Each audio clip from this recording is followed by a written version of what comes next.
Hello, welcome to Adult Education at State College Presbyterian Church for Sunday, December 6th, the second Sunday in Advent, and we're going to talk about an Advent hymn. One of my favorite Advent hymns is the German chorale Wachet Auf, sometimes it's called Sleeper's Wake. I love the Bach chorale prelude, and I love the hymn, which is actually harmonized by Bach as well. It's a very substantial hymn and has endured in our hymnals for over 400 years. And as you will hear, Wachet Auf also has a special meaning for this year of COVID. I've already mentioned the word chorale several times and probably will say it a few more times as we go on. But the chorale is one of those words that has several meanings depending on the context. For our use today, it's simply chorale it means a Lutheran hymn. So when I use the term chorale, I'm referring to a hymn. When I say a chorale prelude, it's an organ prelude based on a chorale melody or hymn melody. Sleeper's Wake is a chorale with the text and tune written by Philip Nicolai in 1598. Nicolai was a preacher in the city of Unna in Germany when a plague struck. Ultimately, almost half of the town succumbed to the plague. Nicolai's parsonage was across the street from the cemetery where he conducted many, many burials. To console himself and to encourage his congregation, Nicolai wrote daily meditations, and he published these meditations and two hymns in 1599. Wachet Auf was one of those hymns. He wrote this in the foreword, I quote, "Day by day, I wrote out my meditations, found myself, thank God, wonderfully well, comforted in heart, joyful in spirit, and truly content. Gave to my manuscript the name and title of A Mirror of Joy, to leave behind me, if God should call me from this world, as a token of my peaceful, joyful Christian departure, or, if God should spare me in health, to comfort other sufferers whom he should also visit with the pestilence." Another connection in this hymn to the plague is one of Nicolai's former students, Wilhelm Ernst, who's Count Waldeck, died during the plague at the age of 15. And Nicolai used the initials for Count Waldeck, which in German is Graf zu Waldeck, in reverse order as an acrostic to begin each of the three stanzas. So if you the first letter of each stanza makes up a reverse acrostic of Waldeck's name.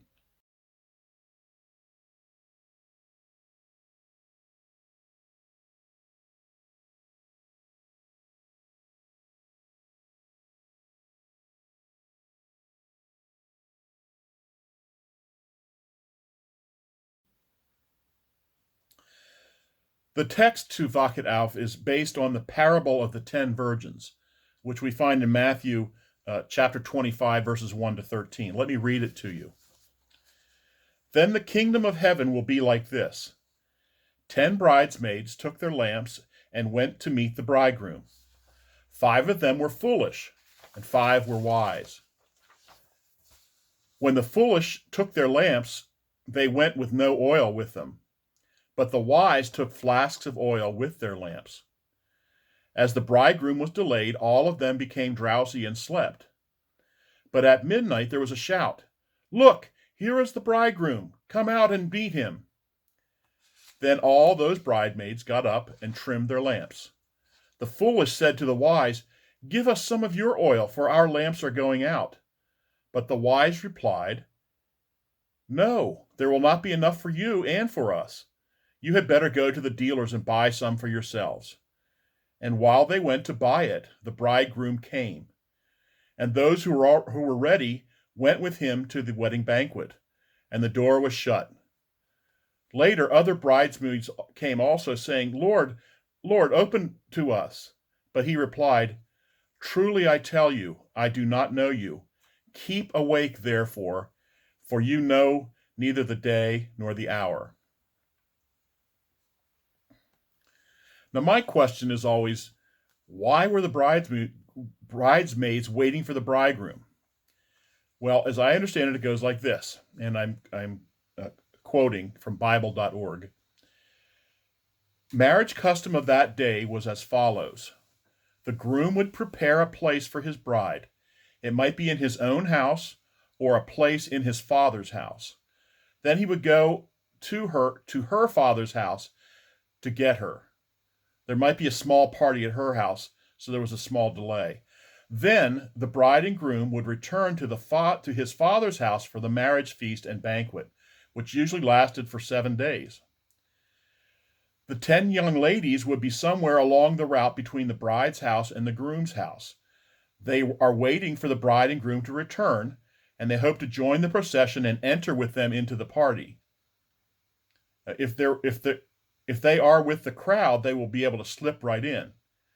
If they aren't with the procession, then the doorkeepers will turn them away because they don't know them. They don't have an invitation. Nikolai uses other scriptural ideas in this text also. He talks about the idea of mentioning the marriage is related to Revelations 19, 6-9. He talks about the 12 gates, every one of pearl, from Revelation 21:21.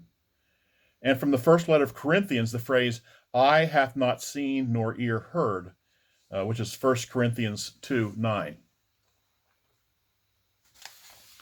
One writer says that, and I quote, Nikolai's lamp was his faith and his hope for a brighter future.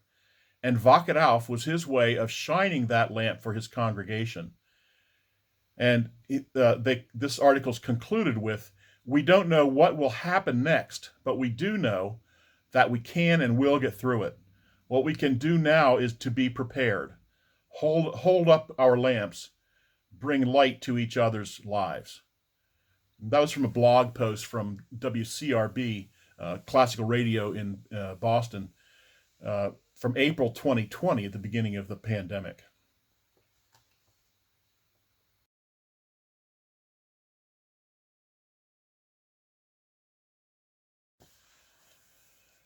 Let's talk a little bit about the music itself. As I said, Wachet Auf is a substantial hymn tune. It's longer than most, and perhaps more involved or complex, especially with the Bach harmonization that's in our Glory to God hymnal. Structurally, Wachet Auf is in bar form. It has nothing to do with drinking. It's simply a bar refers to an older style of phrase. And this is a form that was used in medieval tunes by Meister singers, the singer-songwriters of their day. The Meister singers were German poets and musicians who formed guilds and were trained in singing and writing words and music. They were mainly of the artisan and trading classes. Their influence was quite strong in Germany, and sometimes was used for political purposes as well. Their influence was their music was primarily middle-class pop music. Their influence was primarily in the 15th and 16th centuries, but lingered on into the early 19th century in some pockets of Germany. Remember that the Meistersinger music was popular music of the middle class. And during the Reformation, this popular style of music was used in the chorales of the early Lutheran Church, even by Luther himself. It was a style of music that the people understood, and it encouraged them to sing with it in this new style of worship. But anyhow, back to the bar form. Simply put, bar form is 3 sections in each stanza of the hymn. The first 2 sections have the same melody, and the third section, which is often longer, has a different melody, sometimes with a bit of the first melody at the very end of the third section. Let me play a little bit of the melody to help you hear the bar form. Here's the first section.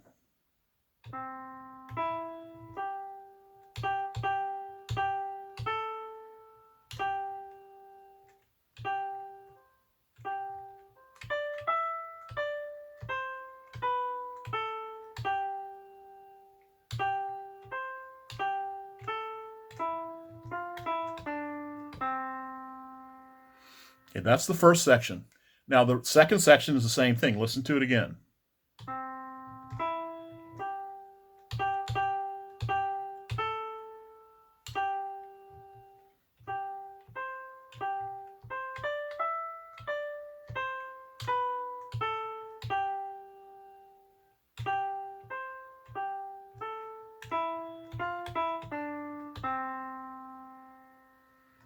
So that's the first two sections, or first two phrases of the hymn. You can hear how they're exactly the same, and obviously they have different words, but the music's the same.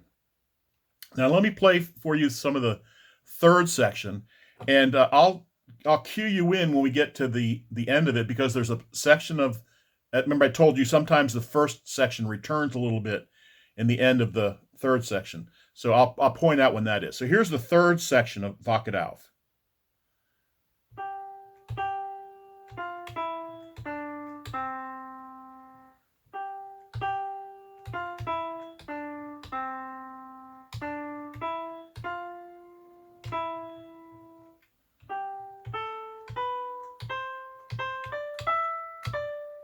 And here's the ending.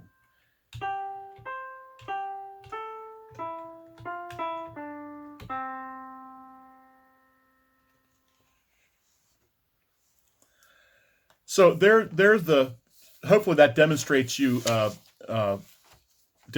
for you the bar form. It's a very important form in hymnology. Many of the Lutheran chorales are written that way. A Mighty Fortress, O Morning Star, how bright and fair, O Sacred Head Now Wounded. A lot of the early German chorales are written in that style.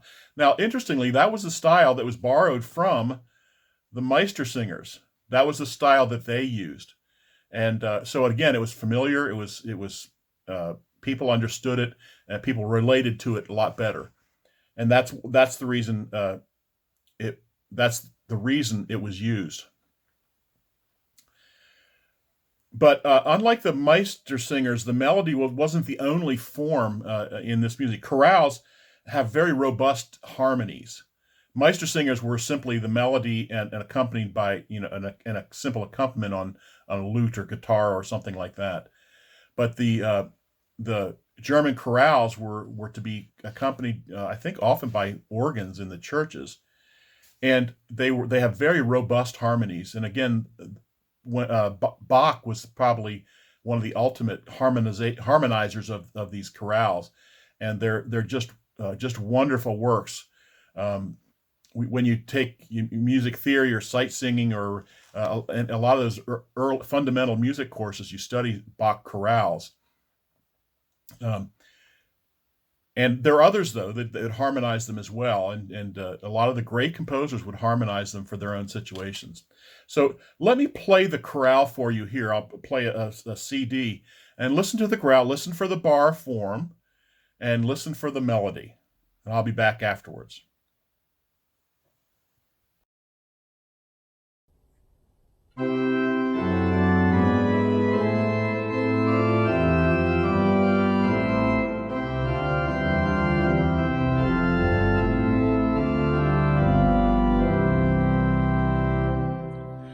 Sleepless night,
Well, what do you think? Isn't that a grand, substantial piece of music?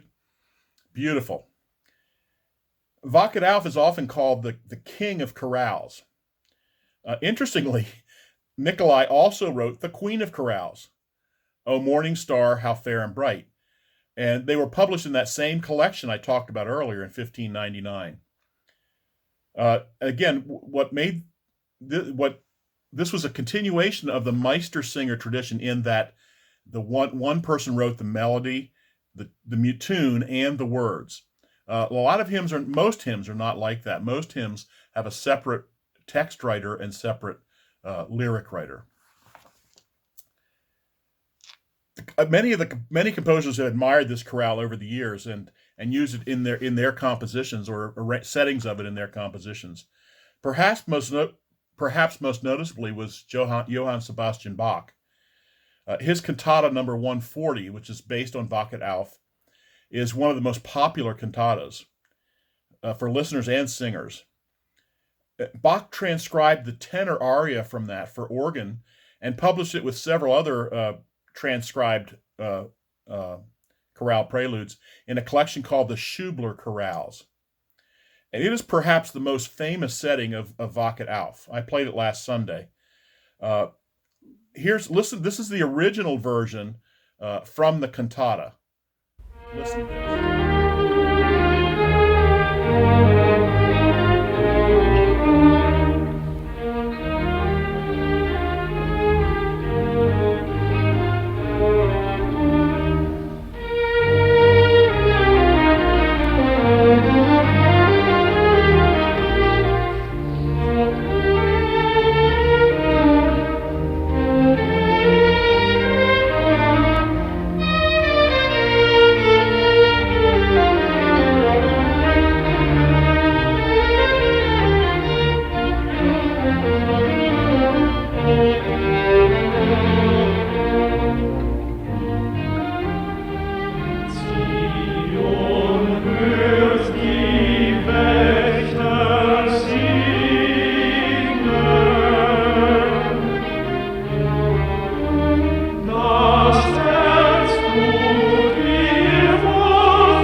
See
Isn't that a beautiful setting of the tune?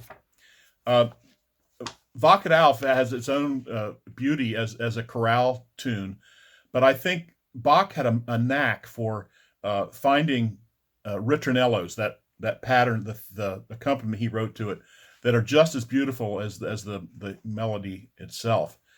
He did that in several settings, but it's just a wonderful piece, and it's a wonderful organ piece to play as well. So Bach wasn't the only composer that admired this chorale. Dietrich Buxtehude wrote two cantatas based on the chorale. Bach's son, Johann Christian Friedrich Bach, wrote several. Mendelssohn used it quite a bit, most notably in the oratorio St. Paul. In more recent years, Max Reger and Hugo Distler have said it.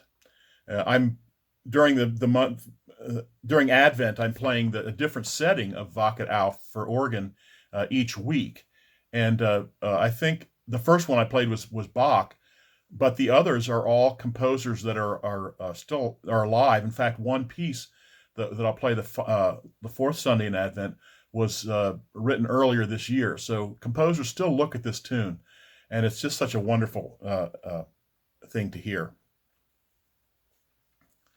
So thanks for listening with me to this point. I've enjoyed refreshing my knowledge about this wonderful chorale and sharing it with you.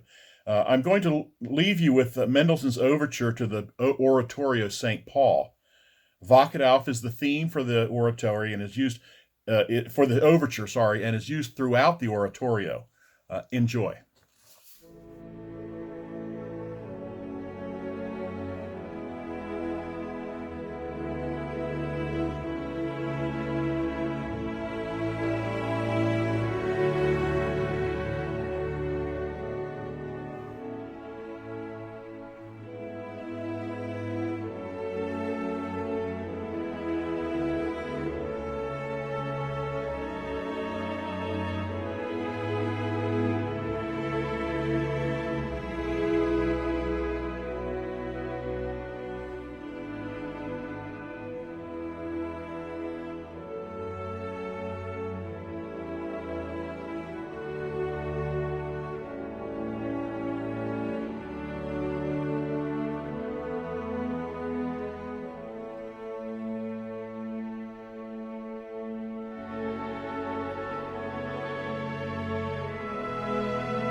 you.